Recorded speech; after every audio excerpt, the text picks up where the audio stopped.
your prospect starts to get triggered, you're going to hear a change in their tone. Tonality works both ways. Once you train your ear to listen to the prospect's tone, you'll start to see, wait a minute, there's something that's off. They went from being super neutral, sharing a bunch of information, to now they're starting to close off. And you can catch the close before they shut down completely so that you can rework the situation. You can reframe the conversation by asking them different questions. And you can, from there, start a conversation.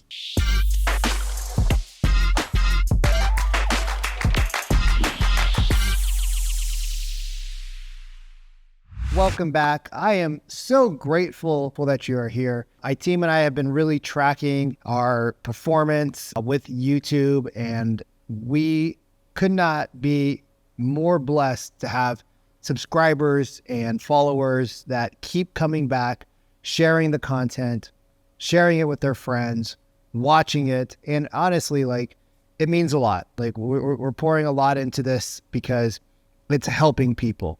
And that's what this game is all about. It's helping people. So I wanted to say thank you, and I appreciate you. And wherever you're following, if you're not yet subscribed, we come live at least twice a week with new content. We go live on this channel as well to share content, things that are winning in today's market with our top clients, things that we're seeing our top clients do, things that we're networking with other agents that they're doing. We share that with you guys for free.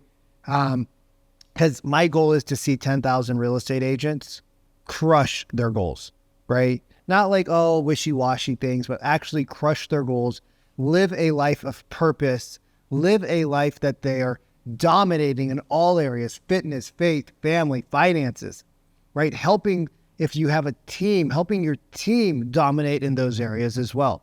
Because it's great being the leader and you have skills and you learn and you make money.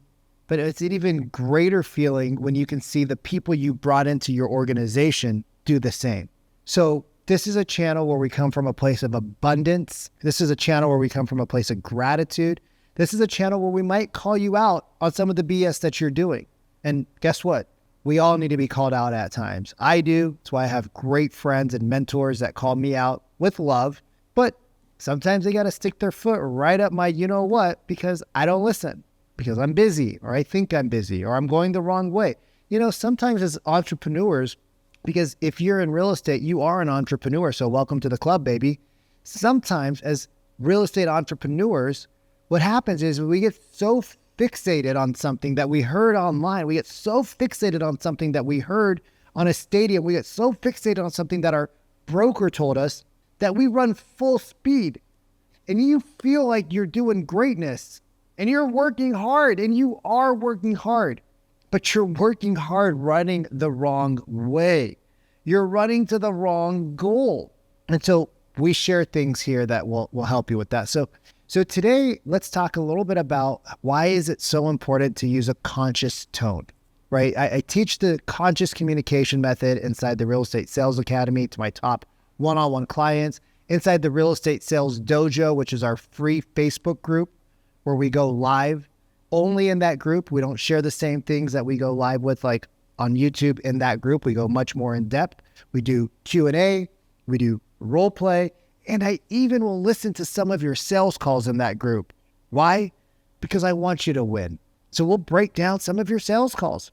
But today, I want to talk about tone. And I'm going to be honest and a lot vulnerable. I thought I had great tone. I thought I was like the shiz-nizzle of sales because I sold a bunch of knives and I won a bunch of awards. When I got into real estate 10 years ago, I was crushing it. I was the number one person in my small brokerage, right? People were calling me, hey, we want you to join our company. I walked around acting like my shiz don't stink, and I thought I was great. And then I hired my first sales coach, and he was okay with his tone, but he was better than I was. And he started teaching me things, right? He started to help me with things. We started role playing on our coaching calls together. And what I realized was my tone was off, right? I realized my tone was off. And then I hired another sales coach, and he said, your cadence was off. You're talking too fast.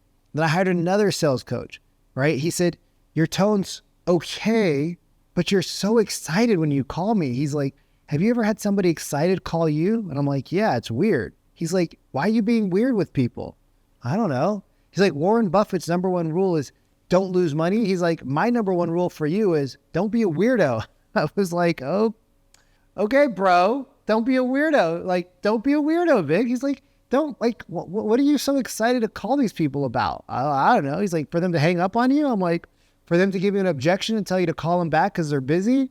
I'm like, oh my God. Wow. And many, many, many sales trainers later, I realized many things. And what I realized is that the way we open up a call will either bring up the walls of resistance or they'll bring down the walls of resistance. Let's see kind of how the average salesperson makes a phone call, right? You got to get all pumped up, got to get your mojo going, right? And I believe that's important, right? You got to be in the right state. It's very important to be in the right state. But you get all fired up like you're going Tony Robbins on stage, rah, rah, rah, in front of 10,000 people, and you make that phone call, hey, Mrs. Jones, what's up? How do you think she reacts? Put in the comments, how do you think she reacts? Yeah, she probably looks kind of freaked out because when you call your friends, you don't go like, yo, what's up? Unless you want to get a weird reaction out of them, right? Think about it. When you call your friends and you're super fired up, like when I call my boy Cody or Sharon and I'm super fired up, they're like, yo, whoa, what's up, man? It's weird. Or they're like, dude, are you okay? Like you're a little overly excited than normal. It's weird. People don't talk like that. When we make sales call, we want to learn to be conversational with our tone. We want to learn how to use our tone to allow the prospect to feel comfortable, right? We don't need to build rapport right out the gate with the prospect. You've been lied to. Find the commonalities. Talk about their trip. Talk about their kids. Well, that's all fine and dandy once the prospect is engaged with you and you guys are in the transaction. Then of course it's important for you to find out about their lifestyle and the things they enjoy. And that makes sense. But when you're doing a follow-up call, right? Because a lot of people right now that come to me, right? A lot of agents that come to me right now for help, they're having a problem booking calls, right? Booking appointments. They're having 50, 75, 100, 200, 300, 400 conversations, and they're booking 1 or 2 appointments. Super low, right? Super low. And sales isn't a numbers game. The numbers give you data that you can use to then make yourself better, right? So when people say sales is a numbers game, that's just because they don't know what else to say. Sales is a data game, right? You have a baseline, but if you're at the baseline for 5 years, that means you didn't get any better, right? That means you're not improving. You need to always be improving, right? ABI, always be improving. ABI, always be improving. So your number, right? Let's say right now it takes you, 50 conversations to make a sale. Well, do you want to make 50 conversations in 3 years to make a sale, or would you like to bring it down? And we don't want it to come down because the market got better. We want it to come down because our sales skills got better. Because when the market gets better, it's going to only ramp you up faster. So what is your tone saying to your prospect? What is your tone saying to your prospect? Is it saying, hey, I'm super green, I'm a salesperson, I want your money? Or is it saying, hey, I'm here for you, I want to know about you, I'm interested in you, I want to help you see the reason why you reached out to us in the first place. Tonality is so crucial, right? Inside the conscious communication method, we teach you how to work on your tone. When do you need to be a little skeptical? When do you need to be a little bit more empathetic? When do you need to be a little bit more assertive? When do you need to shift between the tones? When do you need to be just neutral? When do you need to be excited? When do you need to be a little bit lower, right? All of those play a huge impact on your prospect. And if your prospect starts to get triggered with conscious communication, which we also teach inside the Real Estate Sales Academy, if your prospect starts to get triggered, you're going to hear a change in their tone. So tonality works both ways. It not only works with how you are perceived by your prospect, but once you train your ear to listen to the prospect's tone, you'll start to see, wait a minute, there's something that's off. They went from being super neutral, right? Sharing a bunch of information to now they're starting to close off. And you can catch the close before they shut down completely so that you can rework the situation. You can reframe the conversation by asking them different questions. But if your tonality's off, if your questions are off, if your listening is off, guess what? You're going to trigger that prospect. So when you open up a sales call, right, be more neutral. When you open up a sales call, be a little, hey, is this Bob? Right? Now, I'm over exaggerating that, but when I make a sales call, I'll be like, ring, ring. And the person says, hello. Hi, Bob, right? They'll be, yeah, who's this? Yeah, hey, Bob, this is just Vikram with Real Brokers. And you recently inquired about my listing on Hope Avenue. And they're going to be like, yeah. I was just wondering, like, what was it about that property that attracted your attention? Or what was it about that property that made you want to reach out and get more information? And then they're going to tell you something. And you can, from there, start a conversation. See, when you learn the psychology behind the questions you're asking, you learn the frameworks, it allows the conversation to be very unique. It allows you to talk to the prospect in a way that they feel like, wow, this person really cares about me. It allows you to connect with them, right? Rapport isn't necessarily about, oh, we both like to go to Hawaii. We both like to, go jet skiing. We both like to go cycling and go to the gym. Right? That's not necessarily rapport when it comes to business when the person hasn't agreed to work with you. That's not what they care about. They care about, do I trust this person enough to share with them the things that matter to me, that are important about my life, that is important about me making a big, huge lifestyle change? Is this the right person that I trust? And when they trust you, they will share with you everything. They will cry with you. They will tell you everything. And when they tell you that, you are in rapport. When their walls go up, you can ask them about the dog.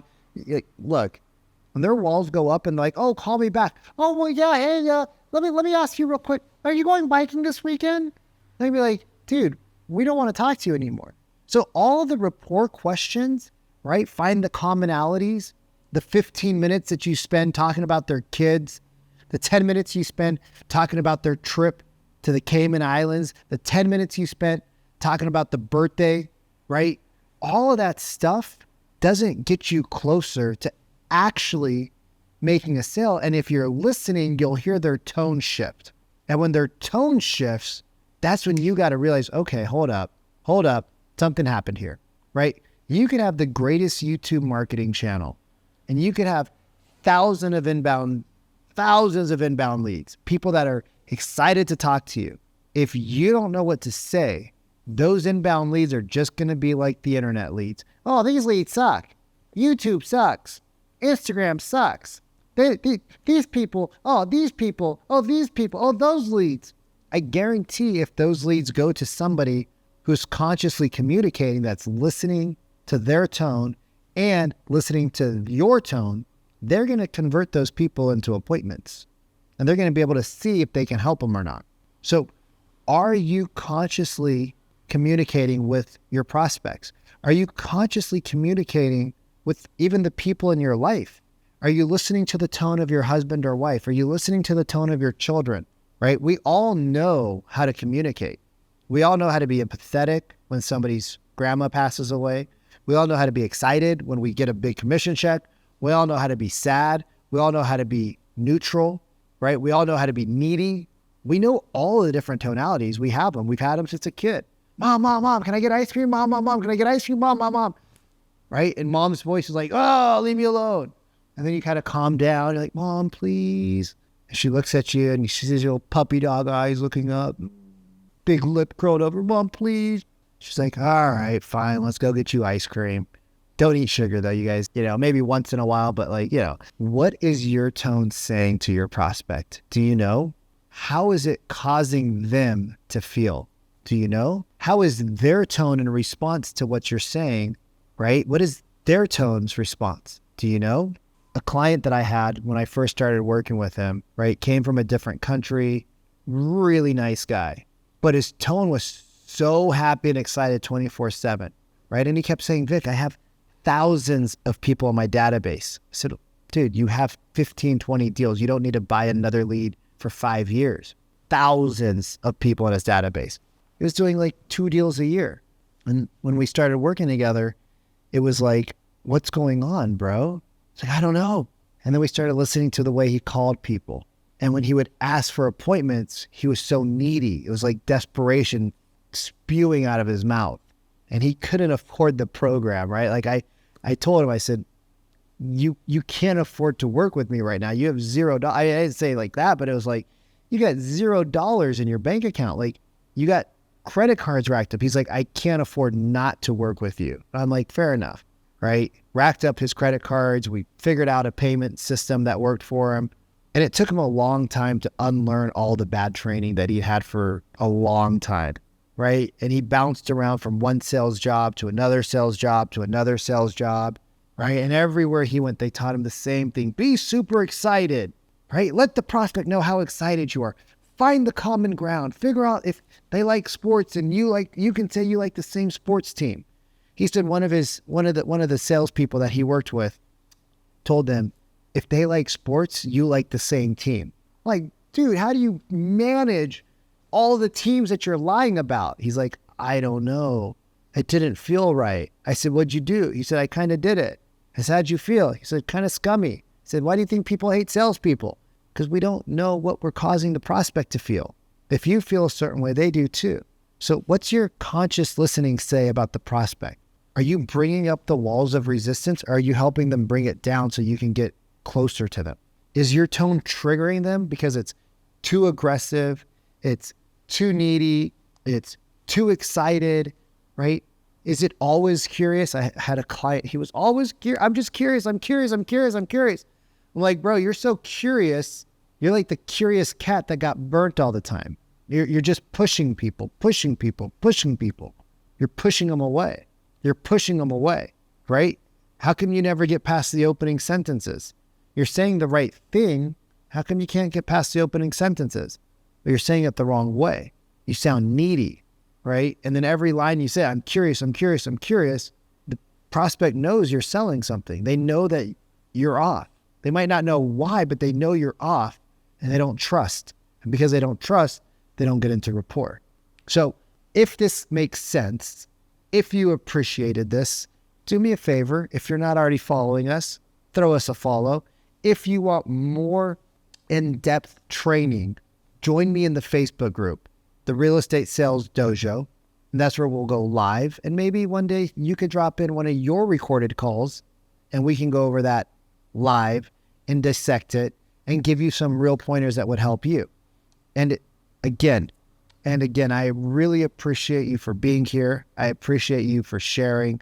I appreciate you that already like and subscribe to this channel for doing so.